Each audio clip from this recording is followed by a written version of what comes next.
ज़्यादा सबसे जो हॉट टॉपिक है वो अर्नब है। अर्नब ने पूरी मीडिया में क्या पूरे देश में खलबली मचा दी है।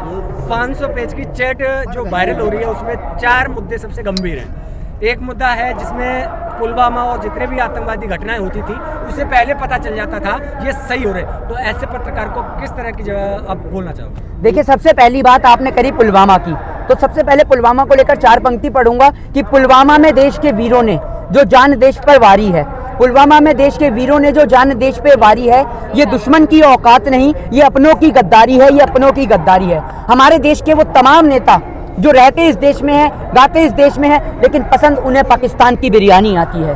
उन चंद नेताओं के खातिर आज हमारे भारत माँ के जो वीर सपूत हैं वो शहीद हुए सरहद पर। एक बात मैं आपको बता दूं कि इस देश के अंदर सरहदों पर इस देश के किसान हैं, उनके बच्चे तैनात हैं वहाँ पर सरहदों पर, इस देश के मजदूर हैं, उनके बच्चे सरहदों पर तैनात हैं। जिस दिन सरहदों की रक्षा करने के लिए इस दिन नेताओं के बच्चे तैनात होने लग गए ना, उस दिन सरहदों पर कोई शहीद ही नहीं होगा।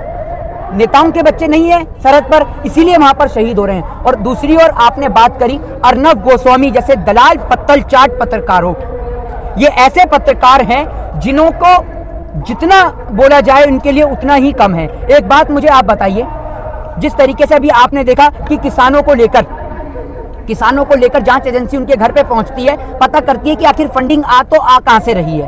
क्या एक बात मुझे बताइए, क्या वो संस्थाएं वहां जाकर जांच नहीं कर सकती? अर्नब गोस्वामी जो एकमात्र एंकरिंग किया करता था, आज वो कैसे ऑडी मर्सिडीज एक छोटा सा एंकर, एक पत्रकार 20 से 30 हजार 50 हजार 1 लाख रुपए महीना कमाने वाला पत्रकार कैसे ऑडी मर्सिडीज लैम्बोर्गिनी फरारी और जगुआर खरीद लेता है? क्या ये प्रश्न खड़ा नहीं होता? और कैसे एक एंकरिंग करने वाला पत्रकार अपना खुद का चैनल खोल लेता है? क्या इसकी जांच नहीं होनी चाहिए? कैसे एक पत्रकार करोड़ों रुपए की संपत्ति उसके पास आ जाती है? क्या इसकी जांच नहीं होनी चाहिए? एक बात आप मुझे बताइए, आप लोग कहते हैं सूत्रों के हवाले से पता चला, आज आप मुझे बताइए वो सूत्र आते कहां से?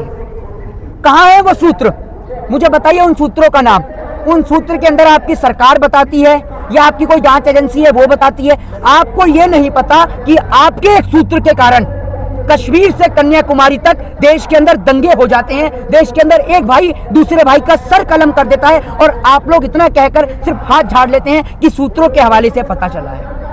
आप लोग पत्रकारिता करते हैं, पत्रकारिता का स्तर इतना नीचे मत गिराइए कि आप लोगों को अब कहना पड़े कि माँ की कसम खा रहा हूँ, इस बार सच्ची खबर दिखा रहा हूँ, लेकिन कोई भी आपकी बात पर यकीन ना करे।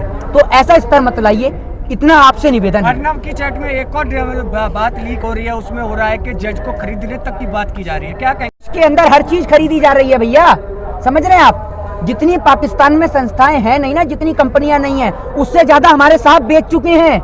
आप इस बात को समझिए। और आप बात कर रहे हैं जज खरीदने की, चलिए शुक्र है आपने पहली बार मैंने भी सुना कि कुछ खरीदा तो जा रहा है, वरना तो देश में सब कुछ बिकने की बात चल रही थी। एयर इंडिया हो, BSNL हो, MTNL हो, तमाम तरीके की संस्थाएं हो, बिकी रही थी। चलो आपने बताया कि ये भी खरीदा भी जा रहा है। को खरीद रहे हैं।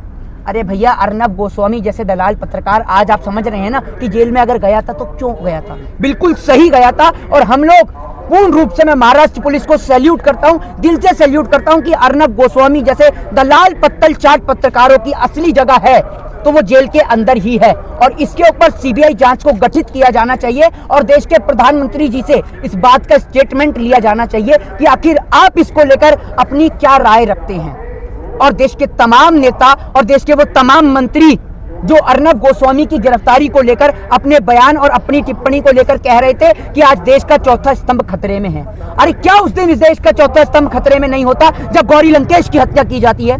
क्या उस दिन इस देश का लोकतंत्र खतरे में नहीं होता जब सरेआम एक पत्रकार का गला रेंग दिया जाता है? क्या उस दिन इस देश का लोकतंत्र खतरे में नहीं होता जब सरेआम एक पत्रकार के पूरे परिवार को जान से मार दिया जाता है? या फिर लोकतंत्र जब ही खतरे में नजर आता है जब सरकार की दलाली करने वाले अर्नब गोस्वामी जैसे पत्तल चाट पत्रकार गिरफ्तारी की जाती है, तब लोकतंत्र आपको खतरे में नजर आ जाता है। आज एक बात मुझे बताइए, इस देश के लोगों ने नेशनल चैनल्स को देखना बंद कर दिया है। उसका कारण यह है कि इन लोगों ने अपना स्तर इतना नीचे गिरा दिया है, सारे के सारे चैनल तो बिकाऊ हैं। चाहे आप जी न्यूज की बात कर लें, उसके मालिक है भारतीय जनता पार्टी के राज्यसभा सांसद सुभाष चंद्रा। दूसरी ओर आप अंबानी और अडानी के चैनल की बात कर लें, तीसरी ओर आप 2.25 आंख वाले बाबा रामदेव की बात कर लें। आज तमाम पत्रकारों को होड़ लगी पड़ी है, किसी पत्रकार को क्रिकेट कंट्रोल बोर्ड में मेंबर बनना है, तो किसी पत्रकार को बीसीसीआई में मेंबर बनना है, तो किसी पत्रकार को राज्यसभा सांसद बनना है। तो सारे के सारे पत्रकार किसी को राज्यसभा, किसी को बोर्ड में मेंबर, ये बनने के कारण आज ये देश को गुलाम बना रहे हैं। वो तो शुक्र मानिए देश की आजादी के समय पर जब हम लोग जंग लड़ रहे थे उस समय इस देश की दलाल मीडिया नहीं थी, वरना राजगुरु सुखदेव, भगत सिंह जैसे देशभक्तों का नाम भी ये लोग धूमिल कर देते और ये देश कभी आजाद नहीं होता, क्योंकि ये अंग्रेजों के हाथों भी बिक जाते। एक अभी जिस तरह से अर्नब की जब गिरफ्तारी हुई थी टीआरपी मामले में, उस समय कंगना अर्नब के लिए बहुत कुछ बोल रही थी। उसी चैट में कंगना रनावत की जो धज्जियां उड़ाई हैं उसके बारे में क्या कहेंगे? अर्नब गोस्वामी को अगर आप देखें तो अर्नब गोस्वामी वो दलाल पत्तल चाट पत्रकार है, वो सिरफिरा बता रहा है। जिस तरीके से आपने देखा है ना कि कुत्ते जैसे होटल के बाहर झूठी प्लेटों का इंतजार करते हैं ना, वही हाल इस देश के अंदर मीडिया का हो चुका है। आप ये देखिए देश के प्रधानमंत्री जी लाखों करोड़ों रुपया, खरबों रुपया एडवर्टाइजमेंट पे खर्च कर रहे हैं। सुबह उठो तो फोन में वॉलपेपर इनका दिखाई देता है, दोपहर को रेल में पहुंचो तो वॉलपेपर इनका नजर आता है, फ्लाइट में पहुंचो तो वॉलपेपर इनका नजर आता है, मेट्रो में जाओ तो वॉलपेपर इनका नजर आता है। लाखों करोड़ों रुपया, खरबों रुपया ये खत्म करे जा रहे हैं। ये दहेज में लेके आए थे क्या हिंदुस्तान? इनके पिताजी को किसी ने दहेज में दिया है क्या हिंदुस्तान? जो हिंदुस्तान का पैसा उड़ाए जा रहे हैं। और देश के दलाल पत्रकार आपने देखा है ना, कौन कौन के, सभी को पता है, पूरे देश को पता है कि कौन कौन है ईमानदार। बच्चे कौन पत्रकार ईमानदार ईमानदार हैं क्यों नहीं है? ईमानदार इस देश के अंदर बहुत से पत्रकार हैं जिनके कारण इस देश का चौथा स्तंभ अभी भी जीवित है, वरना जिस चौथे स्तंभ में कब की जंग लग चुकी है और कभी भी गिर सकता है यह देश का चौथा स्तंभ। अच्छा मोहित जी, राजवर्धन जो सूचना प्रसारण मंत्री हैं, केंद्रीय राज्य मंत्री हैं और पीएमओ हैं, उसमें चैट में सीधे सीधे उन दोनों के ऊपर सवाल उठ रहा है, तो क्या अर्नब के ऊपर कुछ कार्रवाई हुई होगी? अर्नब गोस्वामी के ऊपर अगर कार्रवाई नहीं हुई तो निश्चित तौर पर लोगों का विश्वास इस देश की न्यायपालिका से, इस देश की लोकतंत्र प्रणाली से पूर्ण रूप से हट जाएगा।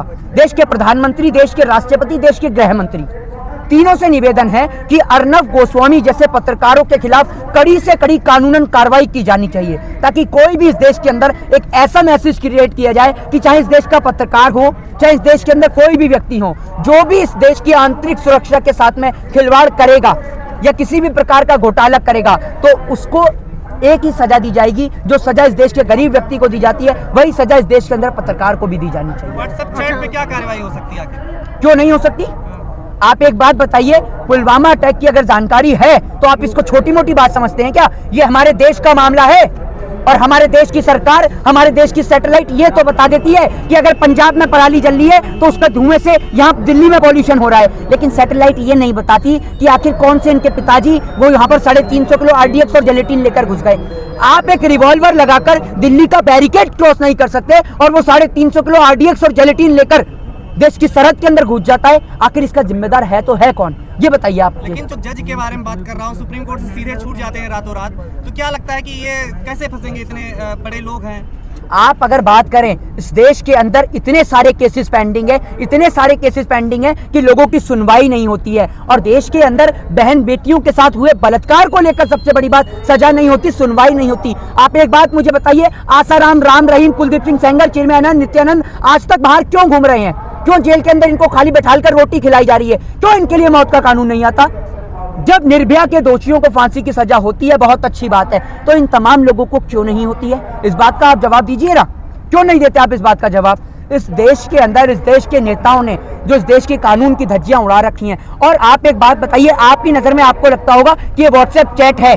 अरे उन माओं से जाकर पूछिए, उन बेटियों से, उन बहनों से जाकर पूछिए, उस बच्चे से जाकर पूछिए, छोटे से बच्चे से जिसके पिताजी ने देश के खातिर पुलवामा में अपने प्राणों को न्यौछावर कर दिया, उससे जाकर पूछिए कि उसके पिता की जान की कीमत क्या है। और आप कह रहे हैं व्हाट्सएप चैट है? अरे आपकी नजर में व्हाट्सएप चैट होगी, हमारे लिए हमारे देश का आंतरिक मामला है। और जब बात हमारे देश की आएगी तो हम लोग अपने सीने को भी मातृभूमि के खातिर न्यौछावर करने के लिए तैयार हैं। और ऐसे लोग, ऐसे इस देश के गद्दार जो मातृभूमि के साथ में, उसकी सुरक्षा के साथ में खिलवाड़ कर रहे हैं, वो असल में अगर सबसे बड़े आतंकवादी हैं तो वो ऐसे लोग हैं देश के। लेकिन पूछता है भारत सो चलता है। पूछता है भारत नहीं, इनके मुंह पे थूकता है भारत। लेके आइए, इनका मुंह थूका जाएगा। पूछता है भारत, बहुत दिन सुन लिया, क्या पूछता है भारत?